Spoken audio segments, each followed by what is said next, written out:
wonderful. In popped this very cheery-looking person saying, "Oh, I'm just here to look for Twombly." And I thought, well, he's not here personally, but, you know, maybe I can help her. And bit by bit, I got to know Cam pretty well. And she really does her research, let me tell you that. Every little detail. I do remember looking for an initial, and I don't know if we ever found it on Twombly or Hamilton or somebody. Anyway, we feel very close to Cam here at the library. Not only did she write in Lights and Shadows and research it here, and so we got to spend a lot of time with her, but she's just always been a loyal supporter and someone who we could look up to and very much enjoy having stopped by. And lately, one day, Leslie and I got to have lunch with both Cam and John Cunningham. And that may, if we're lucky and we're really nice to them, result in a history of our library with a collaboration. And we just think that would be wonderful. We'd be thrilled. And Marion Gearhart's interested in participating in it too. And I do think that we have the kind of library that we should have a history of. And I don't know how many of you heard John's talk a few years ago, John Cunningham's talk, but he did express his feeling that we really have grounds to say we've been around for 200 years, starting out with Apprentice Library and moving up to what we are today, which I admit I'm prejudiced, but I think it's pretty special. And you know, we just have a wonderful group here of not just a really supportive board, staff, but we also have our friends that we couldn't do without, and our foundation. So we feel very, very lucky, and we love being in this community that's so historic. So without taking up any more time, I would like to introduce Cam, and I hope you all enjoy her as much as I'm sure you will. Cam, I didn't introduce your title. You tell your title. I love it. Well, I wondered how to get you all here, and I had just seen 4 weddings and a funeral, so that's why the title came out, 4 Dedications and the Blow-Up. Actually, more honestly, it's an appreciation of Grinnell Willis and his spiritual heirs. Public libraries did not play a vital role in my youth. If I needed a book, I was given it or I bought it. So you will not be surprised to hear that I did not come into this library for 18 years after I moved to Morristown. And the reason I came into the library was I had an appointment. I wasn't even coming to get a book. I was researching the Great Swamp versus Jetport controversy for the New Jersey Conservation Foundation, a project that eventually became the book, my first, Saving the Great Swamp. And Dave Moore suggested that I see Barbara Hoskins because Barbara had done a bibliography of the controversy. So in I trotted, and there was Barbara, warm and friendly and so eager to share her information. And she found me a desk in the old children's wing in the back, approximately where the back parking lot entrance is. And she brought a couple of cartons and put them down on this desk and said, "You just take all the time you want to." And of course, I had expected to come in, take a piece of paper with the bibliography on it, and just leave. And instead, I was spending 3 or 4 days in this little nook, specially prepared just for me. And I was delightfully sucked in. I mean, the library was going to be important to me from then on. Now, on the plaque, everyone is familiar, I'm sure, with the old Miller Road entrance. And there is a plaque on the left side of that entrance that says, "The Spirit of Service. 'Tis the human touch in this world that counts, the touch of your hand and mine. It means much more in this life of ours than shelter or bread or wine. For shelter is gone when the night is o'er, and bread lasts only a day, but the touch of the hand and the sound of the voice sing on in the heart alway." No poet is credited for these lines, but they must have been written by Grinnell Willis, who in 1916 was still grieving over the death of his wife and the mother of his 3 children, who died in 1911. On the right side of the same doorway, there is a similar plaque on which is written these words: "This building is given by Grinnell Willis to the Morristown Library in grateful remembrance of the love and affection bestowed upon his wife, Mary Baker Haydock Willis, by her friends and neighbors during 30 years of her devoted service in Morristown, 1916. Grinnell Willis belonged to that group of highly motivated philanthropists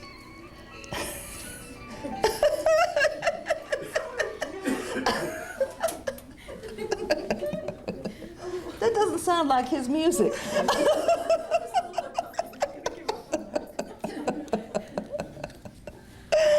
Other names that come to mind are W. Parsons Todd and McCullough Hall, Carol and Rose Foster and Foster Fields, Ruth Streeter and Historic Speedwell, Mary Crane Hone and Acorn Hall, and Matilda Freeling-Heisen and the Arboretum.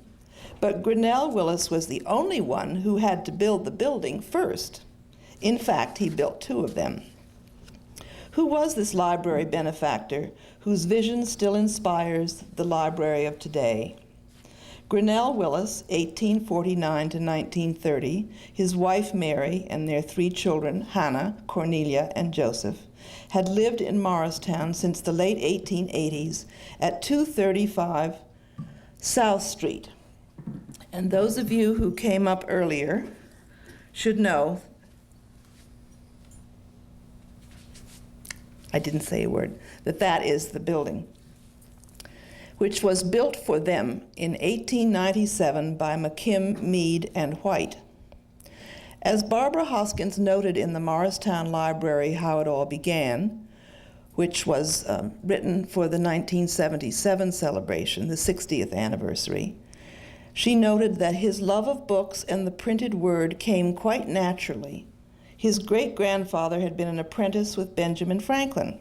His grandfather, a clergyman in Boston, founded and edited Youth's Companion. His father, Nathaniel Parker Willis, was a versatile and prolific writer, a poet, essayist, novelist, correspondent, society journalist, and editor.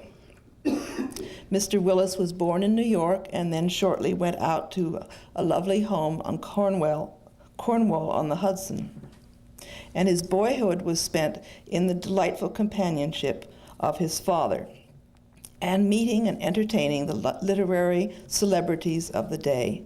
He frequently accompanied his father on his trips abroad, developing a love for boats and water that remained for the rest of his life. He attended Harvard, and he was a famous stroke oar and won many gold medals for his rowing. From his father, he developed his love for books, but it was from his maternal grandfather, Joseph Grinnell, that he acquired his business acumen. You should know that Joseph Grinnell built and directed a cotton factory that was known as Wamsutta Mills. Joseph Grinnell was not overly impressed with his grandson's Harvard education and all those medals, but he did help him get a job. The job was at the Almy Company, I'm sure no longer in business, and that company went out of business. So Grinnell started a firm of his own, Grinnell Willis and Company, a successful textile house, and he became one of the best-known commission merchants of his day. And now we come up to 1916, when he retired. Again quoting Barbara Hoskins, at the time of his retirement in 1916, it was said of him that he possessed in a marked degree many of the characteristics of the New England trader: a trained silence, an independence based on self-reliance, and a great loyalty to his customers, traits that have made him beloved by his partners and his great hosts of friends. But he also had a charming manner, a certain boyishness that tended to dissipate the business troubles of the hour, and a lively interest in all that young men are doing in and out of trade. And I give you all of this introduction because somehow or other I feel that in this library a great many of his traits show up. I'll try to prove that to you a little later. Now, since 1875, the Morristown Library and Lyceum on South Street, opposite Community Place, and that is about where White's, the Stork Club, and Morris County Duplicating are today. That was about where the Lyceum building, which is shown burning in that center photograph up top, and is shown reconstituted as an armory on the photograph to the right. The first floor of this cultural, educational, and social center of Morristown contained the fine library and the Morris Academy. The Lyceum was on the second floor, and it could hold 1,000 people and featured some of the leading lecturers of the day, such as Mark Twain, Bret Harte, and Henry Ward Beecher, and celebrities such as Tom Thumb and Jenny Lind. Now, this library went in flames early in the morning of February 23, 1914. The fire started in the basement at 5:30 in the morning, and it was variously reported that the milkman or the stable boy from the stables next door discovered the fire and pulled the old fire alarm box. But despite the best efforts of the fire department, the fire just raged on and on. To make matters worse, a blizzard of several days' duration left the charred remains coated with ice and snow. Now, Barbara recorded that nobody went poking around in the debris until July, and she was trying to figure out why and thought maybe it was for insurance reasons. But nevertheless, there wasn't much to find. The trustees of the library and Lyceum met soon after the fire to decide whether to rebuild on the same site. They decided instead to sell the property for $25,000, and together with the $27,000 insurance, bought this property on the corner of South Street and Miller Road. Now, where's that map? Okay, over here is the map that shows the two properties that were bought. The first was a lot owned by Theron Butterworth, whose Ventosa farm became the Butterworth Developments. And the second was a lot that had been owned and developed by Dr. Fannet C. Barker, who was the medical director at the Morristown Hospital. And interestingly, he is credited with bringing lawn tennis to Morristown. So there is a thought that above us, long ago, people were playing tennis. Of course, before that, all of this was farmland until just after the Civil War. Well, the lot was just sitting there, and the next thing to do was to get a building on it. And Edward Tilton, the famous architect, was asked to make a design. And his qualifications were that he had been with McKim, Mead, and White, only for a year actually, but McKim, Mead, and White had built Mr. Willis's house and evidently gave him a good recommendation. Perhaps a better recommendation was that he had built 50 libraries already, and actually by the end of World War I, he was credited with 100 libraries. So this man knew his libraries. The charge was to build something both handsome and, of course, harmonious with St. Peter's across the way, and fireproof. And I am told, Susan, that that wing is thick. Anybody who has to dig to get wires through says naughty words about why it's so thick.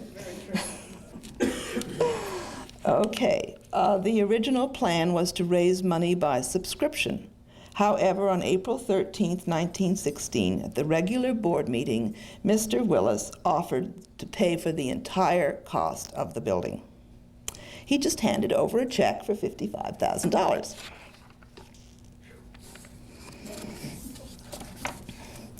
Now, the library was incorporated the next day, speedy action. And the officers were Franklin B. Dwight, president, Grinnell Willis, Vice President, Henry C. Pitney Jr., Secretary, and Philander B. Pearson, Treasurer. Less than 2 months later, on June 1, 1916, ground was broken. And there is a photograph of the ground laying here, which has been miraculously enlarged by one of your wonderful machines. And another 2 months, and the cornerstone was laid.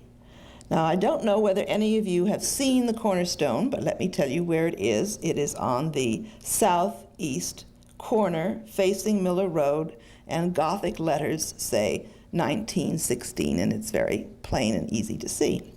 And in there is a copper box, which contains the certificate of incorporation, of course, and the list of members, photo portraits of Mr. and Mrs. Grinnell Willis, and I have not been able to locate, I've asked, haven't I?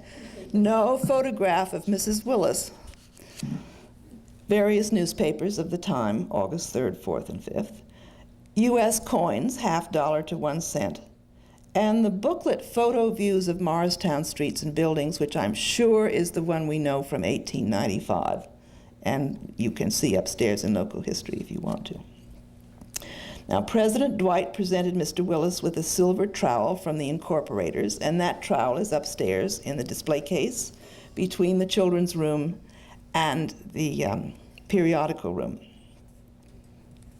Now, when the cornerstone was well and truly laid, Mr. Willis gave a short address to my dear friends and neighbors of Morristown, thanking them for the privilege of setting this cornerstone of the new library. His words, "This stone which binds together and will uphold the structure to be reared upon it is typical of the love which has created and will uphold a lasting friendship between us." The Reverend Alexander Mccall was the other speaker, formerly minister of the South Street Presbyterian Church, who paid homage to both Mr. and Mrs. Willis and said, "This library is not to be called the Willis Library, but no dictum of modesty will ever eliminate from the heart of Morristown the rugged and gracious personality which is built in every stone." Now, on December 12th, there is a photograph in the Curtis collection that shows that a lot of work was being done right up to the last minute, surprise, surprise, before the dedication ceremony, and so none of the books were in. So the public was not allowed in until December, and Mr. Willis was there greeting them at the door. As Henry C. Pitney Jr., the secretary of the board, later said, Mr. Willis, from his sole resources, built the new library building, improved the grounds, increased the endowment, enlarged the stock of books, employed additional staff librarians, and gave sufficient attention to the work and business. He didn't have far to walk from his home, and I'm sure he walked here every day. Mr. Willis continued to be absorbed by the library, and happily it gave him personal support as well. In 1924, Miss Catherine H. Tappert was employed as librarian. A friendship blossomed, and in 1927, according to the custom of the day, Miss Tappert resigned to become the second Mrs. Willis, and they went off for a nice honeymoon in Europe. Now, it is she who is credited with suggesting the second wing, which became known as the 1930 Children's Wing, which of course is now the area that we all enter.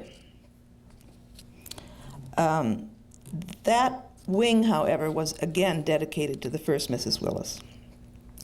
In 1929, Mr. Willis announced his intention to donate this edition, and the new wing had a new architect, Oscar Smith, who must have been a friend because he was a pallbearer later in the year for Mr. Willis. But the architecture harmonized in every way with the first building.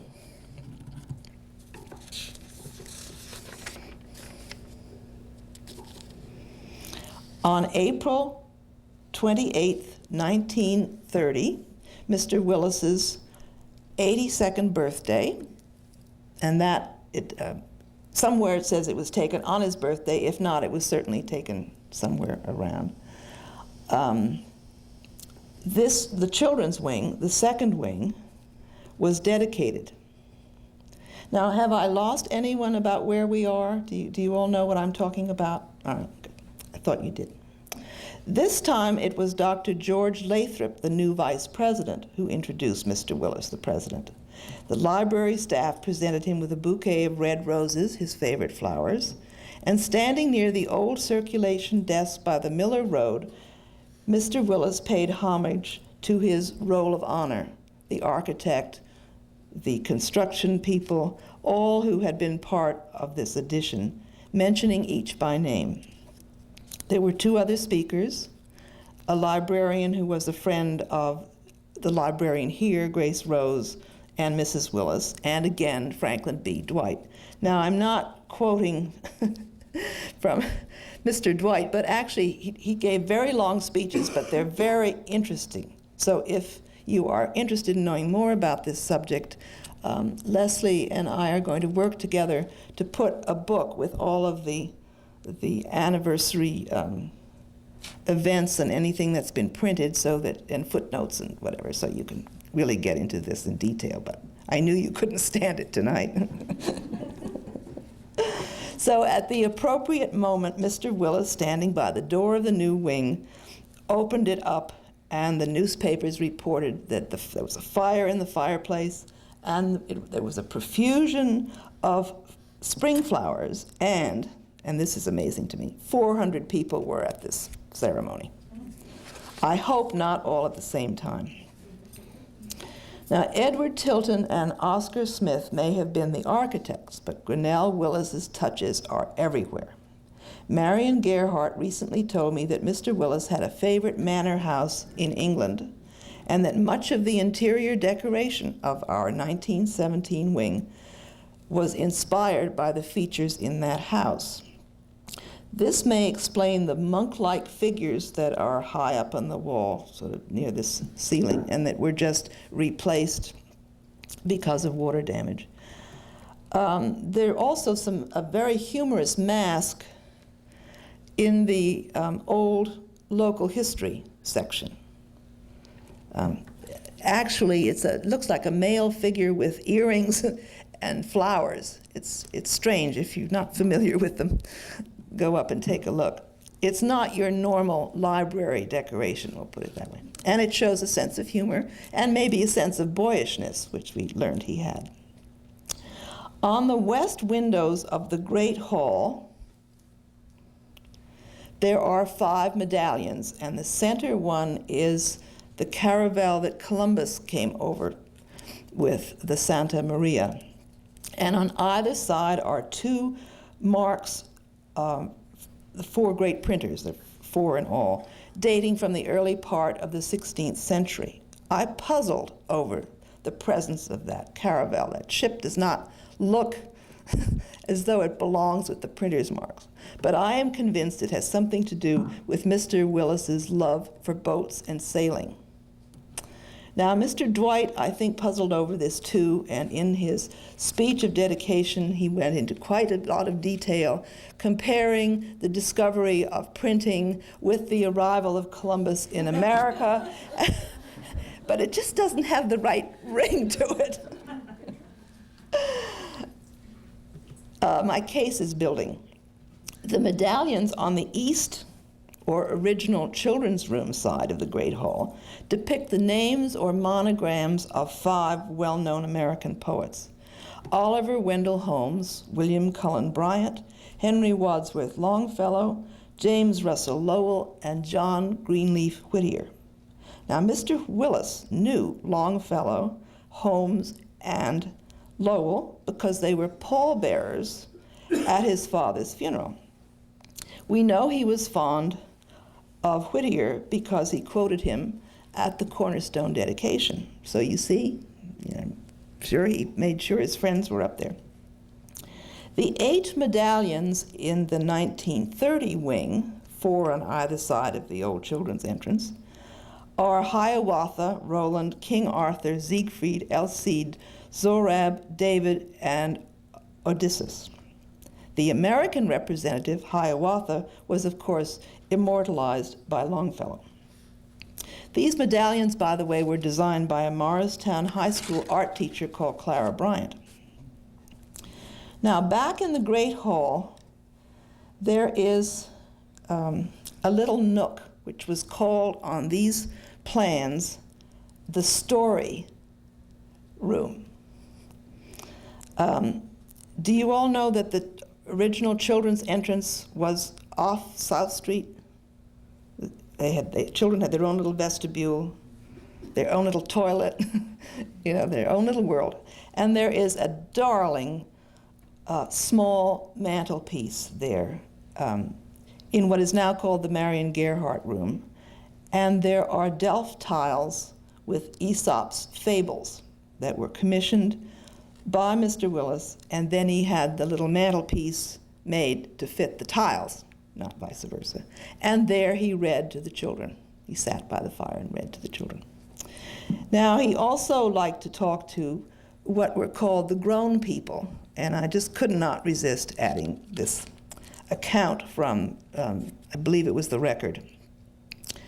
Those, the first of a series of readings for grown people was given at the library yesterday afternoon by Grinnell Willis. The audience was unexpectedly large, and the ladies improved the time by knitting. Those who have heard Mr. Willis speak can imagine how intensely clear and effective was his reading as he presented Peoples' The Mallet masterpiece. The story is dramatic and woven about the legend of the Venus de Milo, who was supposed originally to have had a child in her arms, and the little one was broken off. It's the first time I've ever heard about that. The Record continued. The audience seemed spellbound and thrilled to the keenest point. Now, the fireplace in the 1930 wing is much larger, but still clearly dedicated to children. The long carved mantelpiece shows the faces of two youngsters, sex unclear, I'm sorry to say. The carved wooden benches, amazingly comfortable, they are, invited reading or storytelling. And the oversized fire screen is decorated with M for Morristown, but the handle of the poker has a W for you-know-who. These were made by Samuel Yellen, noted Philadelphia metalworker, who made the gates at Yale University and worked on the Cathedral of St. John the Divine. The simple but elegant Haviland vases on either side of Nathaniel Willis's portrait were the gift of Mrs. Catherine Willis, who insisted that they always stand alone on the mantelpiece. Now, the screen did not get installed until 1931, a year after Mr. Willis's death, so he would not have seen them, but presumably he had something to do with the design, or at least approved it. Now, Mr. Yellen had contributed earlier to the Great Hall. For a little background, his other major interest was the Morristown Infantry Battalion, a home guard organization of hundreds of men during World War I. And the battalion used the old, burned-out, refurbished, if you will, Morristown Library and Lyceum building for their drills from 1917 to 1919.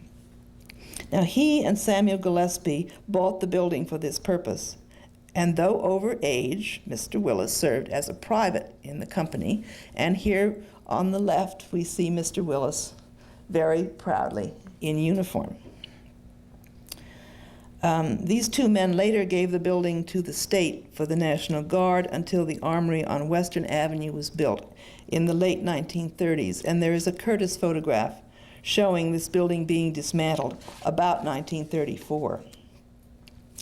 Now, the Golden Eagle, which once hung over the door of the first building, the armory, now hangs under the tower skylight over the reference desk. And the accompanying plaque says it best. The eagle overhead crowned Morristown Roll of Honor on the front of the old Armory building during the years 1917, 1918, 1919. It was given to the Morristown Library by Grinnell Willis, March 1920, and placed by him as a memorial record of the World War. The names of the men and women from Morristown who served overseas and elsewhere, and of the men who served at home in the Morristown Infantry Battalion, are preserved in this library. And then those of you, I'm sure nobody's missed it, the 23 tablets on what is now the reference room side of the 1917 wing. And this work by Samuel Yellen was unveiled October 27, 1925, and that was the time when that balcony became the local history department. Before that, it was simply called reading room on these plans. The library continued in ever-increasing popularity with its patrons, but without its mentor, it was progressively more in need of financial support and physical attention. For the next 30 years, the library basically fell on some hard times. There had been no physical renovations since the 1930s, and they had, I think it was in 1961, they had to shorten the hours because there were not enough funds to pay for the librarians. But there still were very generous people, and there were negotiations going on for the library to give up its private status and be taken over by the municipalities Morristown and Morris Township. But the need for renovation and repair continued. One generous supporter during that time was a Miss Erna Zuderman, who was a musician, but she was a longtime volunteer in the local history department. Marion Gerhardt told me she adored Barbara and would just come once or twice a week and say, "What can I do for you?" And she would be put to work doing some project. Probably a lot of the clipping that was done during that time was done by Miss Zuderman. And when Miss Zuderman died, she left $45,000 for music and art books. And so and she has her own nameplate, so you may have taken out a book that was a result of her bequest. On May 22nd, 1977, the library's John Baruch, am I pronouncing it right? Baruch, president of the Library Board of Trustees, unveiled the plaque honoring Ms. Zuderman, which is on the wall near Mr. Willis's The Spirit of Service. This was the occasion for which Barbara Hoskins had prepared the Morristown Library, How It All Began, which I quoted earlier. This address, however, was given by Library Director Marion Gerhardt, since Mrs. Hoskins was recovering from a stroke. The third speaker on that anniversary was the architect Harry E. Weaver. As early as 1971, the library had commissioned Mr. Weaver to study the feasibility of giving the library more space, either by enlarging the existing building or building a new building on a new site. However, Morristown and Morris Township faced potential financial burdens because of the state's mandate for school integration, and they were asked to drop the plans. 10 years later, the Board of Trustees tried again, and this time both municipalities agreed if the library would come up with $700,000. Marion Gerhardt is convinced that that sum was supposed to make her fall down and give up. It didn't. Then the sum required was $900,000, and finally $1.2 million from private sources. The names on the special benefactor plaques throughout the building attest to the amazing generosity of the community, and by far the largest percent of donations came from individuals. Very early on in the campaign, a magnificent unsolicited gift of $300,000 came from Edith and Dean Dowling. The Dowlings loved libraries. I understand they used to meet for dates in the New York Public Library. They each had endowed their hometown library, and they had lived in Morristown for many years, since 1939. They had become interested in a newspaper article on the library and made an appointment to come in and see Marion Gerhardt. Now, they didn't even know there was a fundraising campaign in the works. They just came by to talk. When they left that day, Mr. Dowling said, "I don't think I can do it. Mr. Willis did, but I'll do something." Now, in actual fact, adjusted to today's dollars, Mr. Dowling gave as much as Mr. Willis. Now, groundbreaking for this wing, the third wing, the 1987 wing, took place in October 1985, with Mr. Dowling and Mrs. Gerhardt turning over the first spade. We must be on this side now, right? Where is the picture? It's in the center. In the center, okay.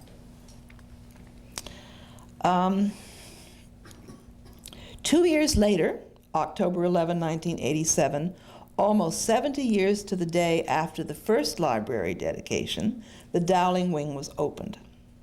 Guests crowded into the present circulation area, the old 1930 Children's Wing, to hear the mayors, David V. Manahan and Peter V. Mancuso, and library director at that time, Barbara Rice, introduced the main speaker, who was Richard Hefner, Dowling, professor of communication and public policy, and a commentator on Channel 13, who I understand still has a program. There was plenty of music. The Morris Chorale Society sang 3 selections, and there was a bagpiper who was on hand to announce the ribbon cutting at the entrance to the Dowling Wing, which you all passed through today coming down here. After Edith and Dean Dowling had cut the ribbon, guests were free to tour the new children's room, the periodical and audiovisual rooms on the first floor, the newly spacious local history and genealogy area, and additional book stacks on the second floor, and the Friends meeting room, of course, which we are in now. The library had doubled in size, and the final price tag was $3.5 million. It is a temptation to speculate what Grinnell Willis would have thought of this wing. I think he would have approved of all the features that accommodate patrons, such as more space for books, more reading areas, the elevator, water fountains. I think he would have regretted, but probably understood, the awkward-looking security installation, which does not help the architecture, but has to be. But I am sure he would not have approved of windows that don't open, or a meeting room with no natural light, despite the fact that this is today's state-of-the-art architecture, and we all know it. But I have no doubt that he would have recognized and enjoyed the spirit of friendliness and service that permeates this library today. I promised in my title that I would say something about the disastrous year of 1994, the floods and the blow-up. Actually, Corin L. Rosenkrantz has done the job best in the spring issue, 1995, of Historic Morris Emporium. Have you all seen it? I recommend it. Her article, A Year in the Life of the Joint, and I must confess that's the first time I knew that the library, the in word for the library is the joint, but I pass it on now to a larger group. Begins, the roof leaked, stairways became waterfalls, plaster was falling, and then the basement exploded. Photographs accompanying the article show, 1, a wall in the Friends room blown out along with bookshelves and books, old plaster damaged by water leaks from the roof that needed to be repaired before any other work could be done, and the damaged monks with water coming out of their mouths. These crisis situations were caused by the winter of 1994, the 17 snowstorms, and severe icing followed by leaking, and the late spring explosion. Quoting Ms. Rosenkrantz again, "Now it's June 17th. The Willis Wing restoration is about to begin. Boom!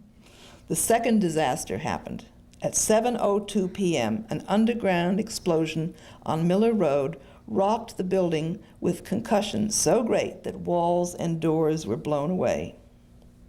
Manhole covers flew 5 feet high into the air, but like a miracle, there was no fire to destroy this library, as there had been 80 years before. This week, we are celebrating the grand reopening of the restored 1917 building and the 1987 treasure room. At the Friends meeting on April 2, 1995, Michael Chindamo of Paul Davis Systems, the major contractor, and Norman Cosal of Artisan Associates spoke on the loving and caring restoration done by all the contractors who worked on this building. Today, I am reflecting once again on the library's history. This coming Friday, Guitar Bob will do a musical show for ages 3 to 5 in the new children's wing. It is all very much as Mr. Willis would have wished it. Thank you very much.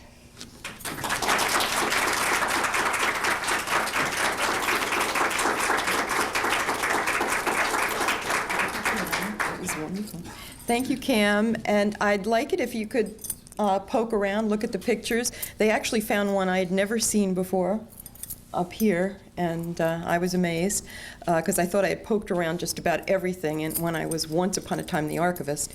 And we also have the actual building. So we're still open, and we'd be glad for you to wander around. And we have cookies and punch, too. Can we ask questions? Sure, if you don't mind. You indicated 200 years, so why did you base that on? Well, we went, when John was researching, we went back in all our various records and past writings and newspaper reports, and it turns out that we have some material. There once was a library that was a lending library for craftsmen and assistant craftsmen and that kind of thing, and you could take out so many books at a time and you had to bring it back, and that kind of thing, which eventually grew a little bigger, and then they hired a librarian that they paid a pittance to, and he worked, I don't know, hundreds of hours every week. And it sort of bit by bit kept going. It turned into the Morristown Library, and then eventually became, and it was an association library then, as St. Morris Plain still is. And then it gradually turned into Morristown and Morris Township, which was an excellent idea to have a joint library so that they're able to support such a good library. Of course, I'm prejudiced. What was pre-Lyceum, directly before the Lyceum was built? That was still an association library belonging to these. It's called the Apprentice Library? Yeah. And then there was a gap. It's not a direct line. They kept the books, but. Location? Huh? Do they know where it was? Yeah, right, the building and so on? I don't think so. I never knew where it was anyway. Did you ever know, Leslie? I know they kept the books, and they had, at one point, then they didn't have the librarian anymore, but they still had books that they shared among themselves. And there was a slight little fee for it. It was very tiny, but there was a little fee that was, I think, intended, as librarians do, to get the books back. And a lot of people would give books to it so they could be shared like that.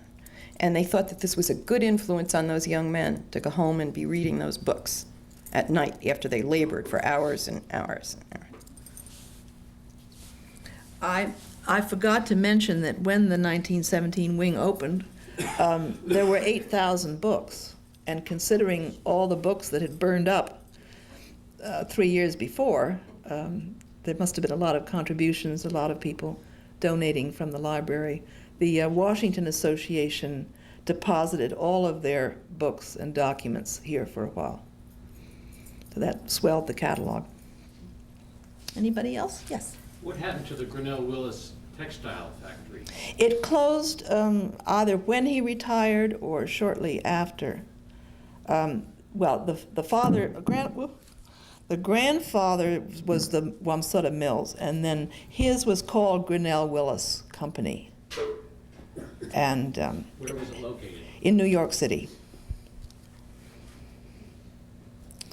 And he had lived in Morristown in another location, also South Street and the corner of James Street.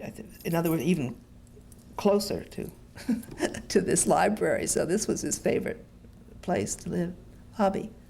There's property in Morris Plains that was known as the Grinnell Willis property. I don't know when they lived there. Friends of mine own that house. Where It's is been it? since torn down. It was on Willis Drive, which is an extension of Beagle Avenue.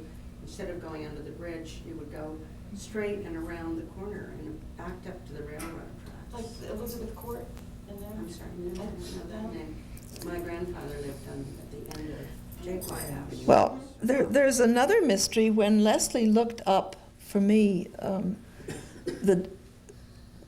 approximately when Mr. Willis came to Morristown, it said Mr. Willis of Madison. He moved around a lot. So That could have been his address. He could have been down a little further, further. like in the township, and they had a Madison address. Like now you have either convent, and No, you're actually Morris Township. Kendra, I think it said he was formerly of Madison and Oh. he was about to rent a house. And the portrait upstairs was willed along with Mr. Willis's portrait of himself, which is hanging to the left of the circulation desk. And I don't know how you feel about portraits, but very often I don't think they're good likenesses. And if you didn't know that that was Mr. Willis up there in 1908, I don't think you would, having seen these photographs, I don't think you would immediately connect the man. But it's the type of portrait that a man at the height of his power, wants that kind of a portrait. It makes him look very substantial. And it was done by an English portrait painter, Ernest Moore, and he willed it to the library along with his father's portrait. Cam, do you have any records of how long Miss Leonard was the librarian? I just all through my whole childhood, I remember Miss Leonard. I do. If you can, She was here an awfully long time. interesting. Okay, Miss May Leonard becomes librarian on the resignation of Miss Bass in 1949.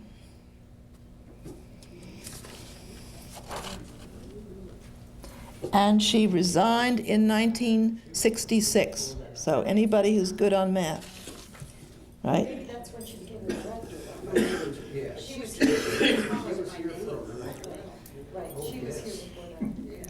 Some other dates that I thought were very interesting, 1918, the school begun service to school libraries in Morristown, Morris Township. 1919, neighborhood house library station started. 1924, hospital library service started.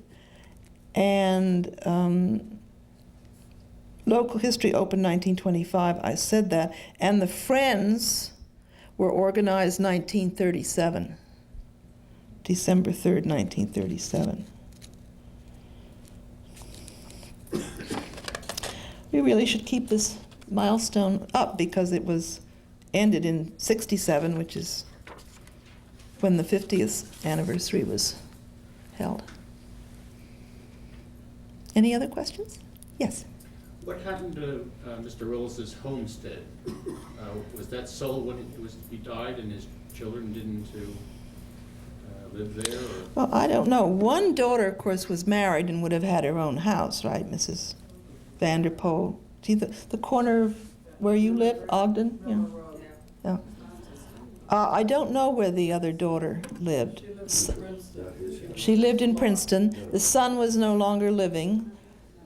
The second Mrs. Willis left the area and continued, I think you probably gathered she was much younger, and she continued being a librarian in Connecticut, and then she went down to Florida, and she was alive in 1977 when Barbara gave her talk.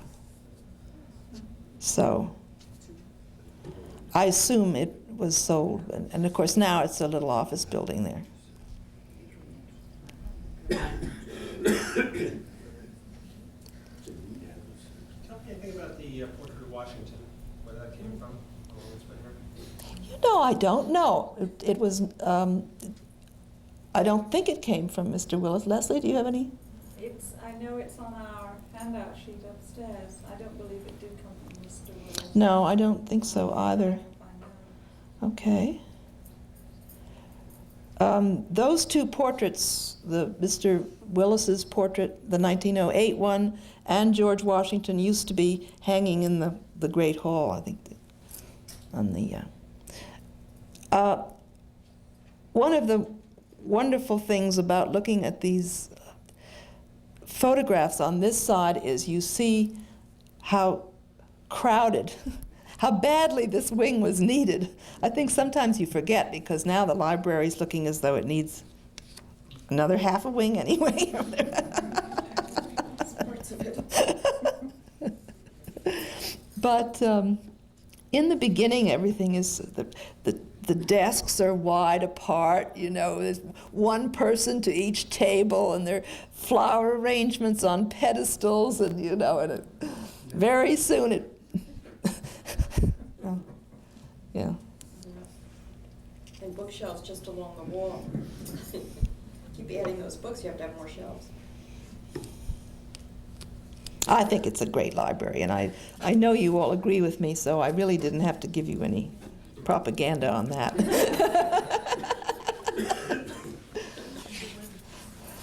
So, thanks again.